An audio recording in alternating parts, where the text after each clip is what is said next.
오늘 우리에게 주시는 하나님의 말씀은 요한복음 8장 1절에서 11절까지 말씀입니다. 한 절씩 교독하시고 마지막 절은 함께 합독하시겠습니다. 예수는 감람산으로 가시니라. 아침에 다시 성전으로 들어오시니 백성이 다 나오는지라 앉으사 그들을 가르치시더니 서기관들과 바리새인들이 음행 중에 잡힌 여자를 끌고 와서 가운데 세우고 예수께 말하되 선생이여 이 여자가 간음하다가 현장에서 잡혔나이다. 모세는 율법에 이러한 여자를 돌로 치라 명하였거니와 선생은 어떻게 말하겠나이까. 그들이 이렇게 말하면 고발할 조건을 얻고자 하여 예수를 시험함이러라. 예수께서 몸을 굽히사 손가락으로 땅에 쓰시니 그들이 묻기를 마지 아니하는지라. 이에 일어나 이르시되 너희 중에 죄 없는 자가 먼저 돌로 치라 하시고 다시 몸을 굽혀 손가락으로 땅에 쓰시니 그들이 이 말씀을 듣고 양심의 가책을 느껴 어른으로 시작하여 젊은이까지 하나씩 나가고 오직 예수와 그 가운데 섰는 여자만 남았더라. 예수께서 일어나사 여자 위에 아무도 없는 것을 보시고 이르시되 여자여 너를 고발하던 그들이 어디 있느냐? 너를 정죄한 자가 없느냐? 함께 합독합니다. 대답하되 주여 없나이다. 예수께서 이르시되 나도 너를 정죄하지 아니하노니 가서 다시는 죄를 범하지 말라 하시니라. 아멘. 이 시간 요한복음 강해 용서가 어려운 성도들에게라는 제목으로 하나님 말씀 선포할 때에 많은 은혜 받으시기 바랍니다.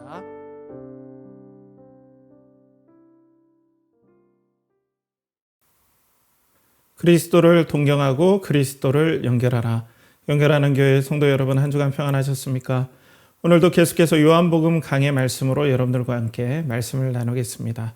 오늘 말씀의 제목은 용서가 어려운 성도들에게, 용서가 어려운 성도들에게라는 제목으로 요한복음 8장 1절에서 11절까지 말씀을 가지고 여러분들과 함께 말씀을 나누겠습니다. 오늘 말씀을 통해서 예수님께서 보여주신 분을 통해서 용서가 우리들에게 어떤 은혜와 또 예수님의 은혜가 용서에 대해서 어떤 은혜를 주시는지 여러분들과 함께 은혜를 나누는 복된 시간 되길 축복합니다. 함께 기도하겠습니다. 하나님 아버지, 오늘도 은혜를 내려 주시옵소서. 말씀을 기름 부어 주시고 또 성령 충만케 하여 주셔서 우리 인터넷으로 예배드리는 성도들에게 성령의 충만함을 주시고 이 시간 이 예배가 비록 예배당이라는 짜여지고 또 형식되어진 건물에서 드리지 않지만 신령과 진정으로 예배드리는 예수 그리스도께서 온전히 회복하신 예배를 경험하는 복된 시간 되게 하시고 우리에게 치유와 회복과 또 위로와 격려가 되게 하여 주시옵소서. 예수님의 이름으로 간절히 기도하옵나이다. 아멘. 자, 오늘 용서가 어려운 성도들에게라는 이 제목들, 참 제가 이런 제목을 붙인 이유는 저에게도 용서가 어렵기 때문에 그렇습니다. 목사로서 당연히 용서를 위해 몸부림치지만은 용서가 참 어려울 때가 많지요. 먼저는 용서를 성도들이 대부분 하려고 해요. 하나님 말씀대로, 이 말씀대로 용서를 실천하고자 합니다. 왜냐하면 우리가 용서받은 자이기 때문에 그래요. 그런데 용서를 하는 과정에서 또 용서를 결단하고 난 다음에 지난날의 상처의 고통들이 우리를 계속해서 아프게 합니다. 용서가 잘 어렵게 해요. 그 고통이 너무 크고 잊혀지지 않기 때문에 용서를 결단했지만은 용서가 쉽게 마음속에 정리되지 않을 때가 있어요. 그렇지만 우리는 용서를 향해 가지만 이게 보통 어려운 게 아니에요. 그리고 또 용서가 잘 되어지지 않을 때는 어느 때냐면 저 같은 때는 용서를 선포하고 또 용서에 대해서 계속해서 하나님 뜻에 순종하고자 하지만 이 용서가 뭔가 붕 뜬 느낌이 들어요. 뭔가 내 마음에 잘 안착되지 않아요. 잘 용서되지 않을 때가 있어요. 나는 이렇게 고통받는데, 나는 이렇게 힘든데 정작 나에게 상처 준 사람은 더 잘 되는 것 같고 더 편안한 것 같고 그럴 때면 제 마음속에 목사지만은 제가 어떻게 통제가 안 되는 그런 때로는 부끄러운 분노가 일어나기도 하고 또 그것으로 인해서 이것도 용서하지 못하는가? 왜 나는 이 용서가 잘 안 되는가라는 그런 좌절감. 또 하나님 앞에 큰 은혜를 받고 용서를 경험한 내가 이 용서를 실천하지 못했다라는 그런 마음의 안타까움이 더욱더 우리의 마음을 다운시킬 때가 있죠. 그러니까 용서는 고통뿐 아니라 용서가 잘 정착되지 않는, 용서가 쉽게 적용되지 않고 실천되지 않는 것에 대해서 우리가 많은 어려움을 겪습니다. 오늘 성경은 이 용서에 대해서 넓은 의미에서 예수님의 그 본과 예수님의 말씀을 통해서 우리에게 전해주시는데요.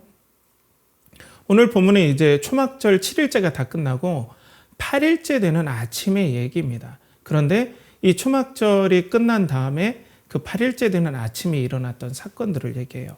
본문 4절에서 6절에 보면 예수께 말하되 선생이여 이 여자가 간음하다가 현장에서 잡혔나이다. 모세는 율법에 이러한 여자를 돌로 치라 행하였거니와 선생은 어떻게 말하겠나이까. 그들이 이렇게 말하면 고발할 조건을 얻고자 하여 예수를 시험함 이러라. 예수께서 몸을 굽히사 손가락으로 땅에 쓰시니라고 말씀하고 있습니다. 자, 이 말씀은 이제 예수님께서 초막절 7일째가 끝나고 8일째 아침이 되는 날에 성전에서 말씀을 가르치는데 이제 서기관과 바리새인들이 음행 중에 간음한 여인, 그러니까 결혼 생활의 어떤 사랑이 아니라 그 결혼 생활 바깥에서 했던 그런 범죄의 한 여인을 현장에서 붙잡아서 끌고 왔어요. 이 여인을 어떻게 당신은 처분하겠습니까? 모세의 율법에는 이런 여인을 돌로 쳐 죽이라고 했습니다. 라고 얘기해요. 그런데 예전에 설교들을 들어보면 이때 예수님의 아이러니를 이렇게 정리해요. 예수님의 어떻게 할 줄 모르는, 그러니까 난처한 상황을 이렇게 좀 해석할 때가 많았는데요. 어떻게 해석하냐면 먼저는 예수님이 사랑을 그간 말씀하셨다. 그런데 율법대로 이 여인을 치라 하면 이게 평상시 예수님께서 선포하셨던 말씀과 이게 모순이 되지 않지 않느냐. 그리고 또 율법대로 쳐라 이렇게 하면 사랑에 위반되고 하지 말라 하면 율법을 어기는 거다라고 이렇게 해석을 했어요. 근데 이런 해석은 조금 좀 어느 정도는 이해를 할 수 있지만 이 본문의 어떤 흐름과는 그렇게 맞다고는 저는 보지 않습니다. 먼저는 좀 세 가지로 이 난처한 상황을 우리가 먼저 정리할 수 있어요. 먼저는 이 예수 그리스도께서는 여러분들 예수님은 율법을 반대하시는 분이 아닙니다. 율법을 완성하시는 분입니다. 그걸 꼭 아셔야 돼요. 예수님은 죄를 싫어하십니다. 그 율법을 철저하게 인정하시는 분이에요. 그러니까 간음한 여인, 음행한 여인의 율법에서 규정한 바는 바로 율법대로 죽여야 된다라는 거죠. 그렇죠? 자, 그렇기 때문에 예수님께서 이 여인을 어떻게 하겠습니까? 할 때 예수님께서 만약에 살려야 된다.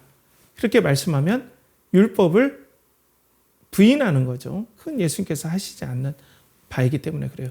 그렇지만 이 상황이 말씀을 전하고 있는데 또 은혜를 받고 있는 상황에서 간음한 여인을 보고 이 여자는 돌로 쳐서 죽여야 된다라는 예수님의 비정함을 드러내는 듯한 이상한 연출들을 지금 서기관과 바리새인들이 이 상황에서 한다는 거예요.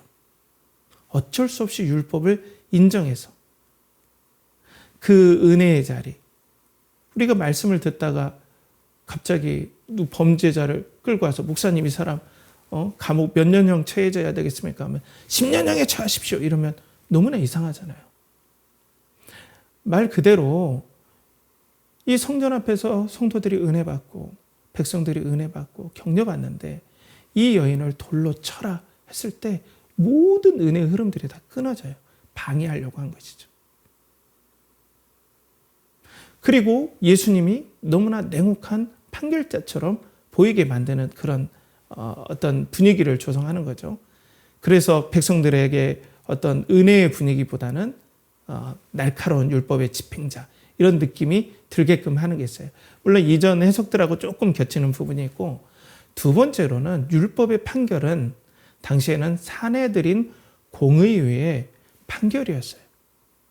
그러니까 율법을 판결하는 곳은 사내들인 공의회였어요. 그런데 예수님께서 그 여인에 대해서 율법으로 어떠한 판결을 내리든 간에 그들은 위법하다.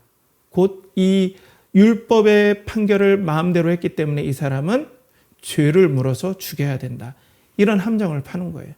예수님께서 율법을 하지 마라 이런 판결을 내리기만 하면 사내들인 공의회의 율법 판결권에 이 배치가 되기 때문에 예수님을 죄를 물어서 죽일 수가 있다는 거예요. 그러니까 또 함정이 또 하나 파진 거죠. 마지막 함정은 뭐냐면 예수님께서 이 여인을 돌로 쳐라라고 했다면은 이 사형 집행권은 당시에 유대인들에게는 있지 않았습니다. 로마에게 사형 집행권이 있었어요. 그렇기 때문에 만약 예수님께서 돌로 치라라고 판결을 내렸다면 로마 당국과 문제가 생겨요. 로마도 아닌데, 로마 당국자들도 아닌데 사형 판결을 내렸다? 그러면은 로마가 죄를 물어서 예수님을 죽일 수 있다는 거예요. 그러니까 이래저래 다 함정을 다 파는 거예요. 말씀만 하면 그냥 예수님께서 끌려가서 돌아가시게끔 하는 그런 함정을 지금 유대인들이 판 거죠. 이때 예수님께서 손에 이 땅에다가 손가락으로 무슨 글씨를 막 써요. 학자들마다 이야기는 분분해요. 뭘 쓰셨다 말 쓰셨다 하는데 그건 아직 밝혀진 바는 없지만 아마 이렇게 한 것은 성경의 큰 흐름에서 이것들을 좀 생각해 봤으면 좋겠다라고 얘기한다 생각이 돼요. 저는 예수님께서 이 땅에다가 쓴 글은 마치 하나님께서 모세의 돌판에 십계명을 기록하는 그런 느낌들이 좀 들어요. 이게 큰 흐름상 이 묵상도 그렇게 잘못된 묵상은 아니라고 봐요. 예수님께서 마치 모세의 돌판에 하나님께서 모세의 돌판에 십계명을 적어주듯이 마치 예수님이 이 땅에다가 뭔가 율법에 대해서 기록하는 것처럼 우리에게 그런 이미지를 보여주신다는 거죠. 그러면서 여기에서 율법의 본질에 대해서 우리로 묵상하게끔 한다는 겁니다. 여러분들 율법이 나쁜 겁니까? 율법은 없어져야 되는 걸까요? 우린 보통 율법에 대해서 너무 부정적인 시야를 가지고 있어요. 물론 율법주의는 나쁜 겁니다. 율법을 잘못 적용하는 것. 그렇지만 율법 자체는 선하고 또 하나님의 말씀입니다. 근데 율법의 기능 중에 하나는 뭐냐면은 영적 진단 키트예요. 쉽게 얘기해서. 우리의 영적 상태를 유일하게 진단해 줄 수 있는 도구가 그리고 하나님 말씀이 바로 율법이라는 거예요. 이 율법을 통해서 우리가 정말 하나님 앞에 죄인이고 그 죄의 결과로 죽을 수밖에 없다라는 것을 율법을 통해서 진단받는 거예요. 율법이 우리를 죽이는 게 아니라 우리가 죽을 상태에 있다는 걸 율법이 틀어내 준다는 거예요. 그래서 우리들은 율법을 통해서 우리들은 용서받아야 되고 그리고 이 죄의 용서를 구해야 되고 회개해야 되고 그리고 구원받아야 될 존재임을 율법은 알려주는 거죠. 그러니까 예수님께서 땅바닥에 율법을 쓰는 건 율법의 본질을 다시 한번 떠올리게 하는 거예요. 너네들이 지금 율법을 가지고 이 여인을 죽이라 살리라 이런 얘기를 하니? 그렇지만 율법의 본질을 한번 생각해봐라. 율법은 영적인 진단 키트다. 율법은 너희 영혼의 상태를 드러내는 도구다. 율법의 정신은 사람을 죽이는 것이 아니라 물론 율법에 대해서 여러분 제가 이 구원과 또 우리의 영혼의 상태를 드러내는 부분에 대해서 집중적으로 말하지만 율법에 대해서 말할 부분들은 정말 많습니다. 저는 이 부분을 오늘 좁혀서 이 부분만 말씀드리겠습니다. 우리 영혼의 상태를 진단해주는 기능.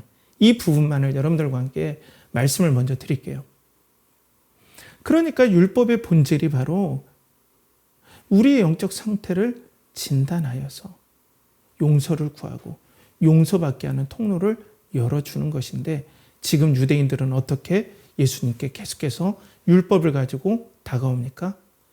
율법에 기록한 율법에 처단해야 된다라는 그 기록 율법을 자기의 탐욕과 자기의 죄의 본성 그리고 자기의 분노를 사용하여서 오용하여서 죽이는 도구로 지금 이 바리새인과 당국자들은 사용하고 있다는 거죠. 율법을 오용하고 있다는 거예요.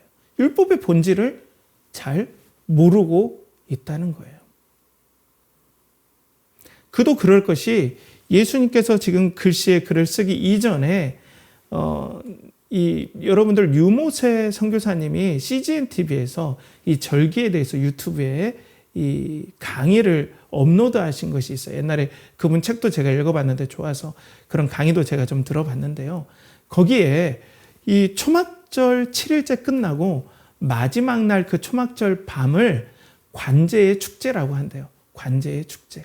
그래서 사람들이 이 성전의 뜰에 모여서 불을 켜놓고 이 하나님께서 우리의 죄를 용서하시고 또 우리의 죄를 용서하시고 또 우리의 죄를 사해 주시고 이렇게 죄인된 우리를 율법을 통해 죄를 깨닫게 해 주셔서 우리를 구원하신 은혜에 너무 감사하다 이렇게 고백하면서 찬양하면서 남녀노소 점잖은 랍비까지 정말 춤추면서 밤새도록 기뻐하며 춤추고 또 잔치하고 즐기는 이 축제를 관제의 축제라고 합니다. 그래서 동이 뜰 때까지 그렇게 축제를 벌였대요. 죄를 사함받고 죄를 사죄받은 그 기쁨을 그렇게 기뻐하면서 그러면서 동이 딱 뜰 때 랍비가 이 선포를 통해서 이 관제의 축제가 끝나요. 그게 뭐냐면 젊을 때의 죄가 사함받은 자는 복이 있을지어다. 젊을 때의 죄가 사함받은 자는 복이 있을지어다. 우리는 이렇게 죄에서 죄의 오염에서 아직도 영향을 받고 죄로 말미암아 죽을 수밖에 없지만은 그 죄를 은혜로 깨닫고 또 하나님께 용서를 구해서 사함받는 우리는 정말 복됩니다. 이 선포로 끝나고 난 다음에 성전에서 나오다가 예수님께서 말씀을 가르칠 때 들었는데 거기에서 이 바리새인과 그리고 서기관들은 간음한 여인을 끌어낸 거죠. 이 여인을 죽여야 된다는 거죠. 자기들도 죄인인데 자기들도 용서받은 것에 대해서 그렇게 기뻐했는데 그 여인의 죄를 밀탐하다가 율법은 사람을 살리는 데 목적이 있고 죄를 짓지 않게 하고 우리를 회개하고 용서하는 데 목적이 있는데 오히려 그것을 예수님을 향한 분노 그리고 예수님을 향한 질투 때문에 그 죄를 짓는지 안 짓는지 봤다가 죄를 짓는 그 현장을 급습해서 여인을 체포해서 죽이려고 예수님과 그 여인을 죽이려고 이들은 율법을 악용하고 있다는 거예요. 율법의 본질을 떠나서. 자, 그래서 이 대중들이 어떻게 반응합니까? 돌을 들었겠죠. 율법에 돌로 치라고 했으니까. 그래서 막 분노합니다. 돌로 쳐 죽여야 된다. 이런 간음한 여인은 돌로 쳐 죽여야 된다. 율법에 명 있지 않냐 하고 막 돌로 쳐 죽이려고 막 사람들이 또 군중 심리가 그렇죠. 자, 돌로 쳐 죽여라 하면서 막 분위기가 살벌한 분위기가 연출되었을 것입니다. 자, 여기에서 사랑하는 성도 여러분, 율법은 우리의 연약함, 우리가 죄로 말미암아 죽을 죄인, 당연히 돌로 맞아야 될 죄인임을 드러내줘요. 그렇지만 거기서 끝나지 않고 용서를 구하라. 하나님이 너희들을 용서해 주신다. 장차 이 율법을 완성시키고 용서를 완성시킬 그 그리스도를 바라보면서 용서를 구하라. 그러면서 초막절의 행사를 하는 거 아니겠습니까? 그런데 그렇게 용서를 기뻐하고 용서받음을 즐거워했다가 이 다른 사람이 죄를 지은 모습 그리고 다른 사람의 연약한 모습을 볼 때 그 용서를 잊어버리고 돌을 드는 게 바로 우리의 연약함입니다. 이렇게 우리는 용서를 쉽게 잊어버려요. 용서받은 감격, 구원의 감격을 이렇게 우리는 쉽게 잊어버립니다. 이게 우리의 연약함입니다. 이렇게 쉽게 잊어버리니까 용서가 쉽지 않아요. 용서를 적용하기가 우리가 쉽지 않다는 거예요. 자, 그래서 예수님께서 7절에서 9절까지 이 말씀을 하시죠. 그들이 묻기를 맞이 아니하는지라 이에 일어나 이르시되 너희 중에 죄 없는 자가 먼저 돌로 치라 하시고 다시 몸을 굽혀 손가락으로 땅에 쓰시니 그들이 이 말씀을 듣고 양심의 가책을 느껴 어른으로 시작하여 젊은이까지 하나씩 하나씩 나가고 오직 예수와 그 가운데 섰는 여자만 남았더라. 자, 오늘 말씀에 예수님께서 죄 없는 자가 먼저 돌로 이 여인을 치라 그랬죠. 자, 이 사람들은 지금 어디를 다녀온 사람입니까? 관제의 축제를 다녀온 사람들이에요. 죄 용서를 기뻐하면서 밤새도록 기쁨에 겨워서 찬양했던 사람들입니다. 난 죽을 수밖에 없는데, 죽을 죄인인데, 율법을 통해서 나는 율법에 보면 난 의롭지 않고 내 상태가 이렇게 하나님 앞에 죽을 존재인데 그런 나를 받아주시고 용서해 주셨네 하면서 밤새도록 찬양하고 축제를 벌였고, 나중에는 젊을 때 죄를 사함받은 자는 복되다 하면서 그 사죄의 기쁨을 가지고 나왔다가 바로 범죄의 현장에 잡힌 그 여인을 봤을 때 다시 돌을 트는, 이 돌을 트는 이런 사람들이 바로 우리의 연약함을 대표해 주는 거예요. 그래서 예수님께서 이 돌을 가지고, 죄 없는 자가 이 돌을 가지고 여인을 치라 했을 때 이들의 양심에 갑자기 가책을 느껴요. 양심이 갑자기 발동을 한 거예요. 왜요? 돌을 치면 어때요?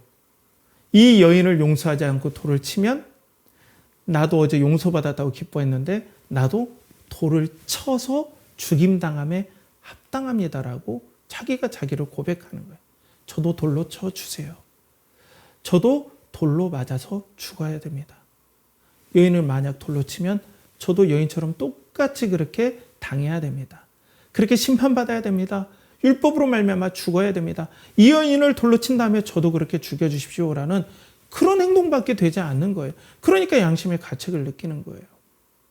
그러니까 오늘 성경에서는 이 바리새인과 서기관들이 율법을 오용하여서, 율법의 본질은 구원에 있고 용서에 있고 사람을 살리는 데 있는데 이들은 자기의 욕심과 질투로 말미암아 이 가늠한 여인을 붙잡아서 이 여인도 죽이고 예수 그리스도도 죽이고자 율법을 오용했다는 거예요. 이렇게 죄가 무섭습니다.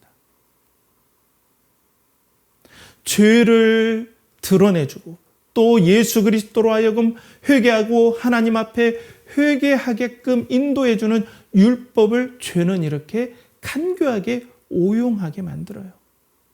그래서 이 율법을 가지고 사람을 죽이는데, 정죄하는데 다시 용서를 하지 못하도록 우리를 계속해서 죄는 자극하고 또 좌절시키고 또 넘어지게 만드는 것이 바로 이 죄의 간교함이라는 거예요. 그런데 예수님 오늘 율법의 본질을 파악하시고 드러내시고 그리고 그걸 성취하셔서 용서와 구원을 베푸시는 분이 바로 우리 주 예수 그리스도이심을 오늘 말씀에서 보여준다라는 겁니다. 사랑하는 성도 여러분, 용서가 얼마나 하기가 힘듭니까? 용서받았다고 그렇게 기뻐해서 나도 용서하려고 했는데 조금만 우리는 방심하면 죄 안에 있는 죄의 습관들이 우리를 금방 사로잡아서 용서하지 못하게끔 분노하게 하고 또 용서를 방해하는 일들이 우리에게 엄청 많다는 겁니다. 저는 이 용서에 대해서 세상 사람들의 좀 생각도 한번 살펴보기 위해서 인터넷 자료를 찾아보다가 정신의학 신문에서 하버드 의대 조지 베일런트 교수님이 얘기한 이 부분들이 참 와닿았습니다. 그분이 어떻게 얘기하셨냐면, 용서는 지나간 고통을 제거하지 않는다. 단지 미래의 고통을 제거한다라고 이분은 이렇게 얘기하더라고요. 그러니까 용서가 어려운 부분들은 뭐냐면, 용서를 했다고 해서 마음이 편하고 그 고통에서 해방되지 않는다는 거예요. 내가 용서를 선포했다 그래서 옛날에 받은 상처가 없어지지 않는다는 거예요. 이것이 바로 용서를 어렵게 하는 부분이다 라고 얘기를 해요. 그렇죠. 우리 성도들은 어때요? 용서를 해야 되는지를 다 알아요. 그리고 또 용서를 하고자 해요.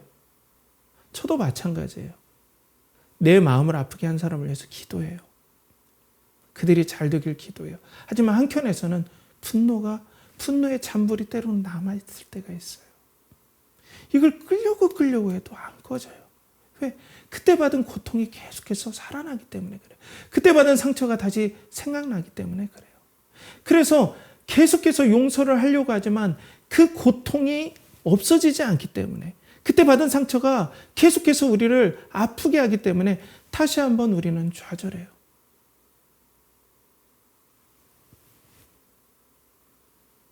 그러니까 우리가 이 용서의 실천이 어려워지는 거예요. 예수님은 용서하라고 했는데 내 마음속에 용서가 잘 해결되지 않고 뭔가 찌꺼기가 항상 남고 잔불이 항상 남은 상태이기 때문에 성도들이 또 걱정이 돼요. 왜? 내가 이웃을 용서하지 않으면 하나님께 내 죄를 용서하시지 않는다는데. 그리고 몸부림을 쳐요. 용서하려고 몸부림을 치는데 마음에 내 양심이 아직 분노가 다 해결되지 않았고, 아직 고통이 해결되지 않았고, 내 마음에 정리되지 않음을 내 양심이 친 거예요. 그러니까 성도님들은 더 괴로워요. 용서하기가 너무 힘들어요. 그리고 하나님 앞에 너무나 면목이 없어요. 난 이렇게 용서받아 기쁜데 용서가 내 마음에 이루어지지 않을 때 이런 고통이 남아있기 때문에 그렇죠. 이 고통은 잘 해결되지가 않습니다. 두 번째는 사회적인 분위기도 문제가 돼요. 옛날에는 용서를 하라면 용서하려고 이렇게 몸부림을 쳤는데 지금은 아니 나는 그 사람을 용서하면 나는 어떻게 되라고? 나만 손해보고 나만 고통당해야 되나? 이런 거예요. 그 사람의 죄를 내가 용서해주면 그럼 나는 뭐가 돼? 나만 손해보라고? 나만 아프라고? 나만 상처받고 끝나라고? 이런 분위기라는 거예요. 요즘에 제가 인터넷에 봤을 때 참 재미있게 봤던 것이 뭐냐면 반말로 주문하시면 반말로 응대합니다. 이런 그 멘트를 식당에 있는 걸 봤어요. 반말로 당연히 주문하지 말아야죠. 당연한데 이제 반응이 어떤 건가를 좀 보는 거예요. 반말로 주문하면 반말로 응대합니다. 당신이 나한테 상처 줍니까? 나도 나만 피해 볼 수 없기 때문에 당신에게 똑같이 나도 반말로 응대하겠습니다. 이것이 바로 요즘 사회. 옛날에 손님이 왕이다 해서 참았잖아요. 근데 요즘 그렇지 않습니다. 그렇기 때문에 세상의 문화는 네가 한 대 맞았냐? 너 한 대 때려라. 이거예요. 그리고 네가 상처받았냐? 용서하지 말아라. 되갚아라. 그래야 너 자신이 너만 손해보지 않는다. 이런 분위기예요. 이런 사회적인 분위기다 보니까 용서를 하는 입장이 왠지 바보 같고 또 손해만 계속해서 손해만 내는, 손해만 받는 그런 사람인 것 같은, 왠지 세상을 지혜롭게 살지 못하는 것 같은 그런 생각들이 계속 든다는 거죠. 참 이런 것들이 참 우리의 마음을 어렵게 합니다. 용서하는데. 그렇다면 예수님은 이런 우리들 용서가 쉽지 않고 또 용서를 하려고 몸부림치는 우리들에게 어떤 은혜를 주시겠습니까? 먼저 예수님께서 이 여인에게 하신 이 말씀을 한번 볼까요? 11절에 보면 대답하여 주여 없나이다. 예수께서 이르시되 나도 너를 정죄하지 아니하노니 가서 다시는 죄를 범하지 말라 하시니라. 자, 이 말씀을 보면 조금 묵상하면 약간 우리가 의아해할 수 있는 대목이 있습니다. 그것이 뭐냐면 예수님께서 간음한 여인을 바로 용서하세요. 정죄하지 않는다라고 해요. 그런데 엄격히 말하면 그 여인의 죄가 드러났다면 그 여인은 사내들인 공회에 가서 심판을 받겠죠. 그리고 율법에 말씀하신 대로 그 여인은 돌로 쳐 죽인다는 건 율법에 명시되어 있지는 않고 이 랍비들이 조금 더 해석을 추가한 것 같아요. 그런데 어떻게 됐든 음행한 여인은 죽게 되어 있습니다. 그 정도로 음행은 무서운 거죠. 그걸 율법이 드러내 준 거죠. 자, 그렇다면은 예수님께서 그 음행을 예수님께서 용납하시고 또 동조하신 느낌이 들 수 있어요. 그냥 정죄하지 않는다. 이렇게 말씀하시고 분명 심판하셔야 되고 여인을 분명하게 죄를 물어야 그게 하나님의 공의잖아요. 율법은 나쁜 것이 아닙니다. 진실되게 그 죄에 대해서 판결하는데 그 죄는 당연히 대가를 지불해야 돼요. 근데 여인은 아무것도 대가를 지불하지 않았는데 예수님이 내가 너를 정죄하지 않는다. 다시는 죄를 범하지 말라. 이렇게 말씀하세요. 그러면 이 형벌이라는 것이 쑥 빠져버리잖아요. 형벌 없이 예수님 바로 용서로 넘어가는 거예요. 근데 꼭 형벌은 있습니다. 죄의 대가는 반드시 물어야 돼요. 하나님께서 용서해 주실 때 죄의 대가에 대해서 그냥 무시하고 어떤 용서를 구하시는 적은 절대 없습니다. 하나님의 법은 절대로 변개 없습니다. 변화가 없어요. 죄의 싹슨 사망이면 반드시 죄에 대해서 대가를 묻습니다. 그런데 오늘 예수님은 이 여인에 대해서 대가를 묻지 않고 정죄하지 않고 용서해 주신다는 거죠. 왜 그럴까요? 그것은 오늘 예수님께서 이 여인을 위해서 장차 십자가에서 대신 죽으시기 때문에 그래요. 가늠한 여인처럼 여김을 받고 조롱을 받고 가늠한 여인이 되어서 가늠한 죄를 뒤집어 씌움 받으셔서 어린 양이 되셔서 여인 대신 죽으시기 때문에 여인에게 형벌을 부과하지 않고 바로 용서를 할 수 있었던 이유가 바로 여기에 있습니다. 예수님은 여인을 위해서 죽으시고 고통당하시고 정죄받는 고통을 대신 받으시면서 용서의 과정을 오늘 거치고 계시다는 거죠. 그러면 이 과정이 쉬우셨을까요? 아니에요. 용서하는데 너무나 예수님은 힘들어 하셨습니다. 땀이 피가 되도록 기도하시고 눈물을 흘리시고 히브리서에서는 통곡하셨다고 했고 엘리 나바 사박다니 나의 하나님 어찌 나를 버리셨나이까. 이 용서하는 과정이 얼마나 힘들고 그 사람의 죄를 대속하고 그 사람의 죄를 대신 지는 것들이 얼마나 힘들고 용서하시는 게 얼마나 힘든 과정임을 예수님은 그냥 먼 발치에서 바라보신 것이 아니라 그걸 다 경험하셨다는 거예요. 자, 그리고 예수님께서는 요한계시록 5장 6절에 보면은 마지막 하나님 나라가 이 땅에 임했을 때 영광스러운 모습으로 드러나야 되는데 물론 그 모습도 보이지만은 다음처럼 선포하고 있어요.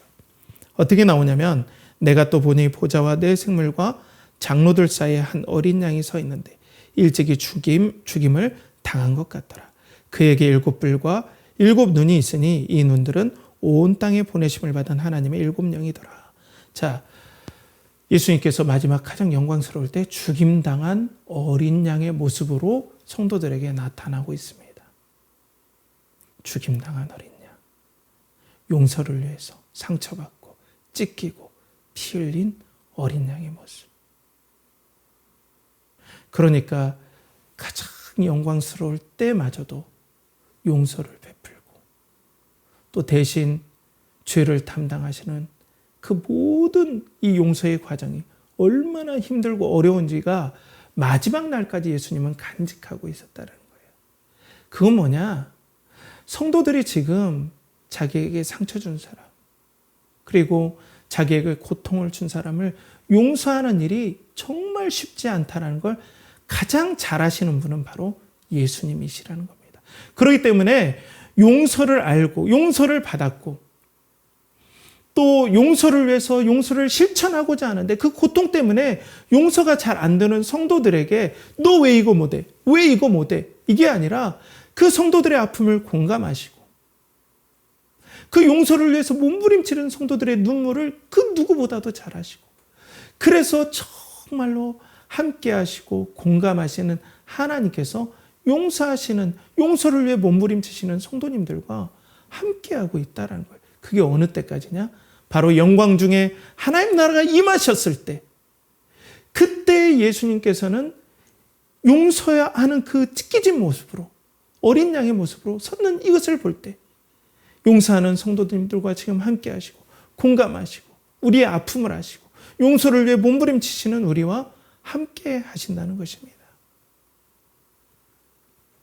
사랑하는 성도 여러분, 그렇기 때문에 예수님은 여러분들의 기도를 소중히 여겨주시고 용서를 위해 몸부림치시는 여러분들의 마음, 용서가 잘 안 되지만 용서를 향해 가고자 하는 여러분들의 마음에 함께 하셔서 예수님의 용서의 마음을 부어주시고, 또 나만 손해받을 것 같은 이 세상의 이런 흐름 가운데서도 그게 아니라 용서를 위해 몸부림치는 여러분들을 소중히 여겨주시고, 예수님의 영광의 자리에 나중에 이 용서를 위해서 피 흘리시고 그리고 희생하신 예수님이 가장 높게 존귀함을 받을 때, 그 예수님을 본받아 따라 실천하고 용서를 실천한 성도들이 존귀와 영광을 받는 비전을 예수님께서 부활하시고 승천하신 다음에 보여주심으로 용서가 절대 헛된 것이 아니고, 용서하는 너의 노력이 절대로 헛된 것이 아니고, 용서를 힘들어하는 너의 이 열정과 너의 안타까움과 너의 이 고뇌가 절대로 헛된 것이 아니라는 것, 그리고 꼭 이것과 함께 할 때 내가 너를 돕고 그리고 마지막에 나와 함께 영광의 자리에 있기 때문에 용서하는 일에 결코 낙심하지 말라고 우리에게 격려하고 있다는 것입니다. 사랑하는 성도 여러분, 참 용서가 힘든 세상입니다. 그리고 앞으로도 용서는 만만치 않을 겁니다. 그렇지만 오늘 율법의 본질을 드러내시면서 우리도 용서받은 존재이고 용서가 아니면 살 수가 없음을 드러내 주셨고, 또 우리가 받은 상처를 공감하시고, 그리고 그 받은 상처가 얼마나 심하고 용서하는 과정이 얼마나 만만치 않음을 예수님께서 아셔서 우리의 마음을 만져주셔서, 자, 너의 아픔을 아니 나와 함께 이 용서의 과정을 함께 이루어가자. 그리고 마지막 용서의 과정을 함께 이루어갈 때 가장 영광스러운 곳에 갈 수, 그리고 그곳의 영광을 받을 수 있다라는 것을 보여주심으로 오늘 용서가 어려운 성도들에게 격려하시고 위로하시는 하나님의 위로가 여러분들의 영혼과 또 용서하시는 삶과 그리고 그리스도를 닮아가는 모든 일에 함께 하시길 간절히 축복합니다. 함께 기도하겠습니다. 하나님 아버지, 오늘도 용서가 어려운 성도들이 예수 그리스도의 공감하심을 받고 그 어려운 것들을 예수님께서 잘 아셔서 우리를 위로하시고 격려하신다는 그 사실에 힘입어 오늘도 낙심하지 아니하고 예수 그리스도의 그 위로하심과 또 그 격려하심을 받고 용서하는 일에 용기를 내는 우리 성도들이 되게 하여 주시옵소서. 이를 간절히 바라고 권하며 이제는 우리 주 예수 그리스도의 은혜와 하나님의 극진하신 사랑과 성령의 내주 교통하심이 오늘도 그리스도의 은혜를 받고 용서하고자 하는 사랑하는 연결하는 성도들의 영혼과 가정과 직장과 사업체와 그들이 드리는 모든 것 위에 이제로부터 영원토록 함께 하시기를 간절히 축원하옵나이다. 아멘.